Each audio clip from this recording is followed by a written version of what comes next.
But I got to give credit where credit is due. I cannot say enough about what the Brooklyn Nets are doing.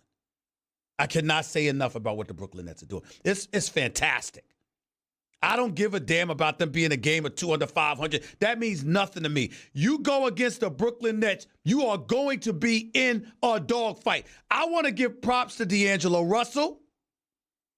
Not only do I owe the Nets an apology for not mentioning them enough, damn it, I got to go to the UFC event this Saturday night. I should have been at the Barclays Center long before that. Because these Brooklyn Nets are worth watching. I'm telling you right now. Gotta pay attention. Hey guys, what's up? It's 4:29 a.m. and the Brooklyn Nets are coming off their biggest win of the season. And there was a couple good wins this season, and ever since I can't say it's the best comeback game since I'm a Brooklyn Nets fan, but it's right up there of the top games I've ever been. And I just read this crazy stat that is mind-blowing to me. Out of all the crazy stats that we had happen last night, the Nets versus the Rockets at home, Brooklyn scored 60 points in the fourth quarter with overtime combined. So Brooklyn scored 60 points in the fourth quarter and overtime combined. That's 17 minutes if you think about it. It's 12 minutes plus 5 minutes. So the Nets scored 60 points in 17 minutes. What is that, like 200? It's not 200. It's like almost like between 175 to 180 points over 48 minutes. Not bad. Anyways, so this Brooklyn Nets team is here, and they are here to stay.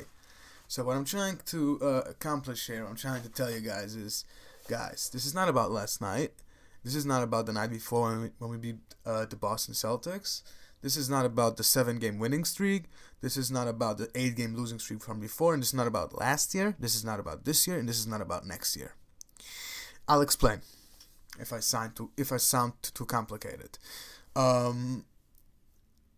This has less to do with the players and more to do with the franchise.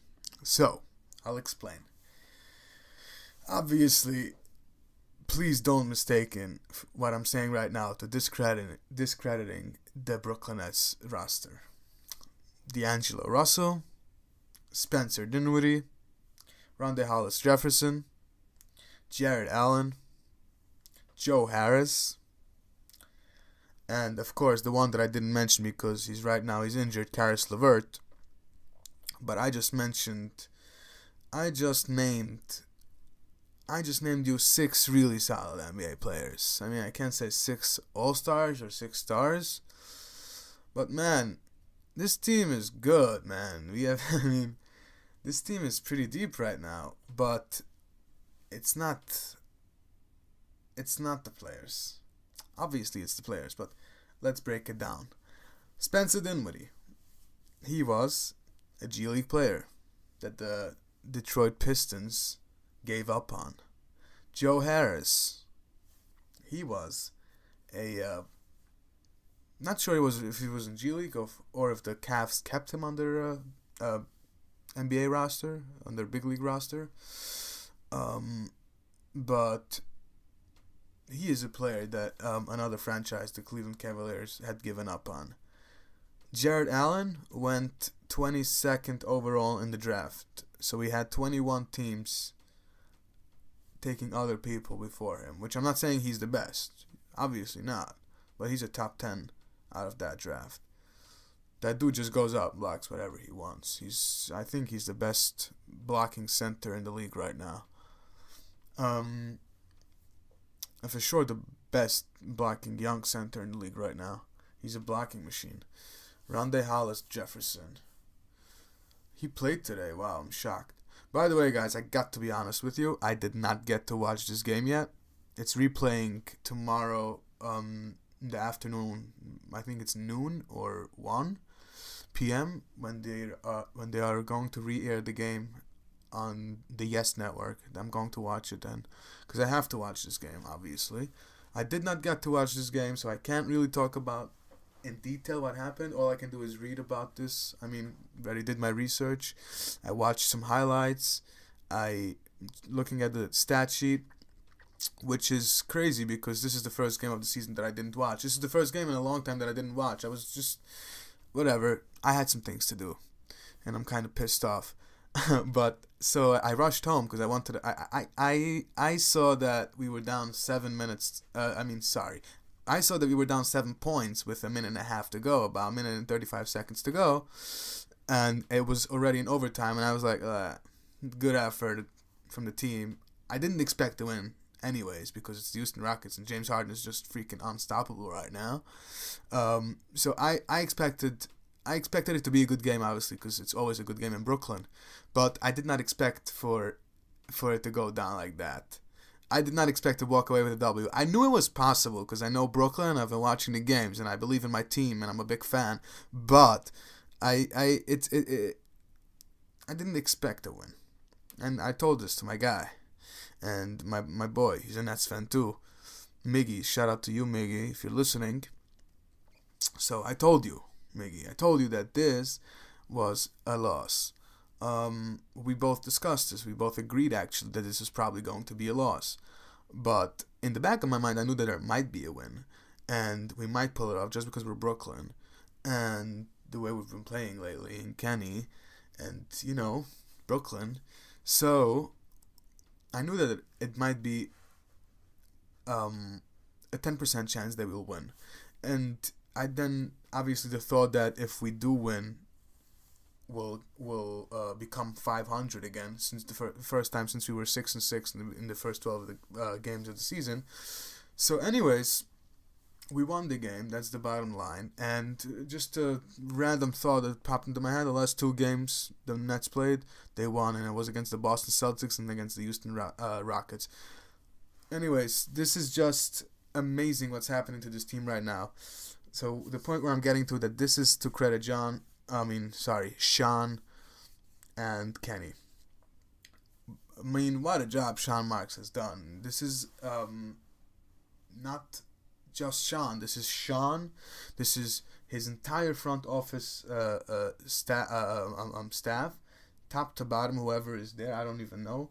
The scouts, the entire development team, the entire coaching team. I think Kenny has by far the most guys on his coaching staff. Then I don't know. I actually don't know factually. I don't know the facts. I don't know how many guys. I'm not sure how many guys we have on our coaching staff, and I'm not sure how many guys other teams have on their coaching staff. But I know, I look at the bench and I see we have what an average NBA coach has. One favorite, one assistant coach. And then they have like another 2-3 other guys that do other things when it comes to like assisting coaching. The Brooklyn Nets have like 6 guys. I don't know, Prigioni and Prigioni's the only guy that I know by name. And there's a whole by on their face I can remember in my head 4 or 5 guys at the moment right now, and they all play a big part. So the Brooklyn Nets are using all the resources they have. They vetted their people. They know what they want. They know who they like. They identify it, and then they hire. And that's what they did. They went the entire coaching staff, the entire development staff. Kenny himself is one amazing head coach, and that's the result of a franchise going in the right direction, top to bottom. This is a healthy franchise. Not only a healthy franchise, it's a powerful franchise at this point. I mean, just how do you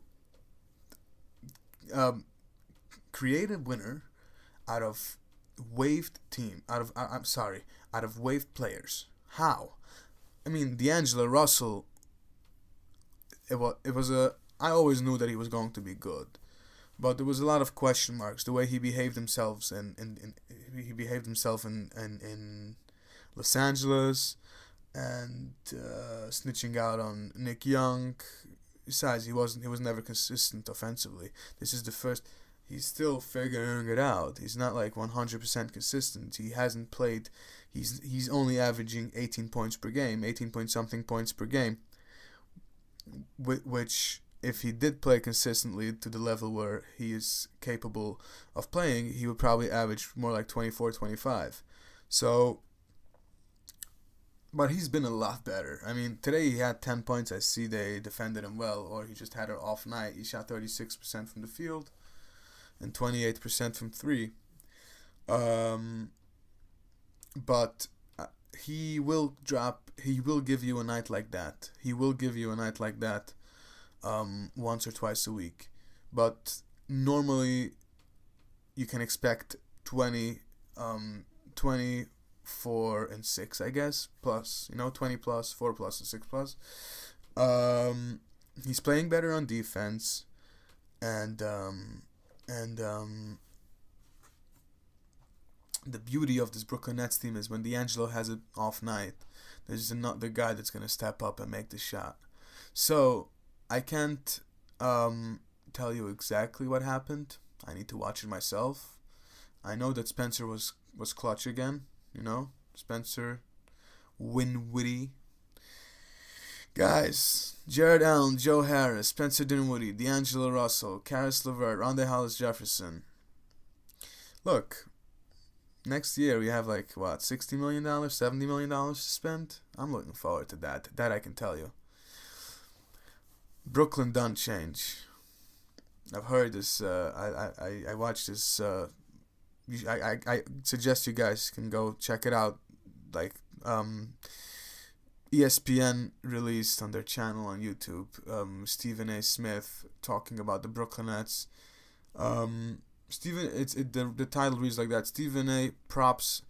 gives props to D'Angelo Russell, Brooklyn Nets. Stephen A. Smith show. Published by NBA on ESPN.